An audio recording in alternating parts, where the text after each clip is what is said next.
आज मैं से आप सबके समक्ष नए साप्ताहिक प्रश्न पत्र के साथ मैं उपस्थित हूं, जिसका नाम है साप्ताहिक प्रश्न पत्र भाग 9, जिसका उद्देश्य है पिछले साल के प्रश्न पत्रों का हल कैसे करें जिससे आगामी होने वाली परीक्षा में हमें सफलता मिल सके। हर हफ्ते 10 नए प्रश्नों के साथ मैं डॉक्टर गोपाल प्रसाद। साप्ताहिक प्रश्न पत्र भाग 9 का पहला प्रश्न है, कोसी प्रमंडल के अधीन कितने जिले हैं? तो इसका पहला ऑप्शन है 2, दूसरा ऑप्शन है 3, तीसरा ऑप्शन है 4 और चौथा ऑप्शन है 5। कोसी प्रमंडल के अधीन 3 जिले हैं, जिसमें पहला जिला है सुपौल, दूसरा जिला है मधेपुरा और तीसरा जिला है सहरसा। लेकिन कोसी प्रमंडल का प्रमंडलीय मुख्यालय सहरसा है, जिसका सही जवाब जो है 3 होगा। तो हम देखते हैं कि जो हमारा पहला ऑप्शन है 2, तो 2 जिलों का प्रमंडल कौन सा है? तो जो 2 जिलों का प्रमंडल जो है जिसका नाम है भागलपुर। 2 जिलों का प्रमंडल भागलपुर, 3 जिलों का प्रमंडल कोसी, 4 जिलों का प्रमंडल पूर्णिया और 5 जिलों का प्रमंडल मगध। हमारा दूसरा सवाल है, बिहार विभूति के उपनाम से किस महान पुरुष को हम जानते हैं? जिसका पहला ऑप्शन है डॉक्टर अनुग्रह नारायण सिंह, दूसरा ऑप्शन है दशरथ माझी, तीसरा ऑप्शन है डॉक्टर श्री कृष्ण सिंह और चौथा ऑप्शन है डॉक्टर एपीजे अब्दुल कलाम। तो बिहार विभूति के नाम से डॉक्टर अनुग्रह नारायण सिंह को जानते हैं। दशरथ माझी को किस नाम से जानते हैं? तो दशरथ माझी को पर्वत पुरुष या माउंटेन मैन दशरथ माझी, पर्वत पुरुष दशरथ माझी। डॉक्टर श्री कृष्ण सिंह, तो डॉक्टर श्री कृष्ण सिंह को बिहार केसरी के नाम से जानते हैं, बिहार केसरी डॉक्टर श्री कृष्ण सिंह। हमारा चौथा ऑप्शन है डॉक्टर एपीजे अब्दुल कलाम, तो डॉक्टर एपीजे अब्दुल कलाम को मिसाइल मैन के नाम से जानते हैं, missile man doctor APJ Abdul Kalam. तीसरा प्रश्न है, अंग्रेजों भारत छोड़ो नारा किसने दिया? जिसका पहला ऑप्शन है महात्मा गांधी, दूसरा ऑप्शन है सुभाष चंद्र बोस, तीसरा ऑप्शन है पंडित जवाहरलाल नेहरू और चौथा ऑप्शन है भगत सिंह। इस प्रश्न का सही जवाब है महात्मा गांधी। महात्मा गांधी जी ने नारा दिया अंग्रेजों भारत छोड़ो। हमारा ऑप्शन बी है सुभाष चंद्र बोस, और सुभाष चंद्र बोस ने का नारा था तुम मुझे खून दो मैं तुम्हें आजादी दूंगा। जवाहरलाल नेहरू, और जवाहरलाल नेहरू का नारा था आराम हराम है, आराम हराम है। और हमारा चौथा ऑप्शन है भगत सिंह। भगत सिंह का नारा था इनकलाब जिंदाबाद, इनकलाब जिंदाबाद। यह नारा भगत सिंह का था। हमारा 5वां प्रश्न है, 3 अंकों की छोटी संख्या में 2 अंकों की बड़ी संख्या घटाने पर कितना बचेगा? जिसका पहला ऑप्शन है 999, दूसरा ऑप्शन है 100, तीसरा ऑप्शन है 1, तीसरा ऑप्शन है 1 और चौथा ऑप्शन है 10। तो हम देखते हैं कि हमारा 3 अंकों की जो छोटी संख्या जो है वह 100 होती है।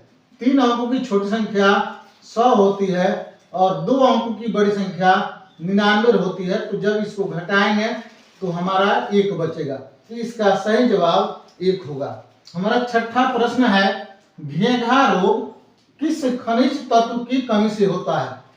तो हमारा पहला ऑप्शन है आयोडीन, दूसरा ऑप्शन है लौह अयस्क, तीसरा ऑप्शन है विटामिन बी और चौथा ऑप्शन है विटामिन डी। घेंघा रोग आयोडीन की कमी से होती है। तो देखते हैं कि लौह अयस्क की कमी से कौन सी बीमारी होती है? तो लौह अयस्क की कमी से शरीर में रक्त की कमी होती है, यानी लौह अयस्क की कमी से रक्तहीनता की बीमारी होती है। हम देखते हैं सी ऑप्शन, विटामिन बी की कमी से बेरी नामक बीमारी होती है, जिसका नाम है बेरी। और चौथा ऑप्शन विटामिन बी की कमी से हमारे शरीर की हड्डियां कमजोर होती है। हमारा 7वां प्रश्न है, रामचरितमानस पुस्तक की रचना किसने की? का पहला ऑप्शन है महर्षि वाल्मीकि, दूसरा ऑप्शन है गोस्वामी तुलसीदास, तीसरा ऑप्शन है कालिदास और चौथा ऑप्शन है महर्षि विश्वामित्र। हमारा सातवां प्रश्न है रामचरितमानस पुस्तक की रचना किसने की, जिसका पहला ऑप्शन है महर्षि वाल्मीकि, दूसरा ऑप्शन है गोस्वामी तुलसीदास, तीसरा ऑप्शन है कालिदास और चौथा ऑप्शन है महर्षि विश्वामित्र। तो रामचरितमानस पुस्तक की रचना गोस्वामी तुलसीदास के द्वारा की गई, जिसका सही जवाब है गोस्वामी तुलसीदास। हम ऑप्शन ए पर चलते हैं, महर्षि वाल्मीकि। महर्षि वाल्मीकि ने रामायण नामक ग्रंथ की उन्होंने रचना की। हमारा दूसरा ऑप्शन है गोस्वामी तुलसीदास। गोस्वामी तुलसीदास ने रामचरित नामक पुस्तक की रचना की। हमारे तीसरा ऑप्शन है महर्षि कालिदास। महर्षि कालिदास ने अभिज्ञात शकुंतलम नामक पुस्तक की उन्होंने रचना की। और हमारा चौथा ऑप्शन है महर्षि विश्वामित्र। महर्षि विश्वामित्र ने अपने नाम से ही विश्वामित्र संहिता, स्मृति जैसी पुस्तक की उन्होंने रचना की। हमारा आठवां प्रश्न है, हमारा आठवां प्रश्न 22 मार्च को कौन सा दिवस मनाया जाता है, जिसका पहला ऑप्शन है बिहार स्थापना दिवस, दूसरा ऑप्शन है झारखंड स्थापना दिवस, तीसरा ऑप्शन है उड़ीसा स्थापना दिवस और चौथा ऑप्शन है गोपालगंज स्थापना दिवस। तो 22 मार्च को बिहार स्थापना दिवस मनाया जाता है। सही जवाब है बिहार स्थापना दिवस। हमारा बी ऑप्शन है झारखंड स्थापना दिवस। तो झारखंड स्थापना दिवस 15 नवंबर को मनाई जाती है। हमारा तीसरा ऑप्शन है उड़ीसा स्थापना दिवस। तो उड़ीसा स्थापना दिवस 1 अप्रैल को मनाई जाती है। और चौथा ऑप्शन है गोपालगंज स्थापना दिवस।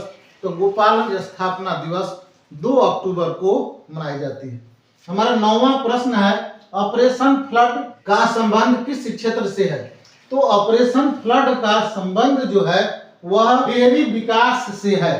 डेयरी विकास यानी दुग्ध उत्पादन से संबंधित यह कार्यक्रम है, जिसका नाम है डेयरी विकास। तो इसका सही जवाब है डेयरी विकास। अगर आप हमारे इस साप्ताहिक प्रश्न पत्र 9 को आप देख रहे हैं, अगर आपको यह प्रश्न पत्र अच्छा लगता है तो हमारे और 8 प्रश्न पत्र YouTube पर मौजूद हैं, उसे भी आप जरूर देखें और परीक्षा में सफलता जरूर पाएं।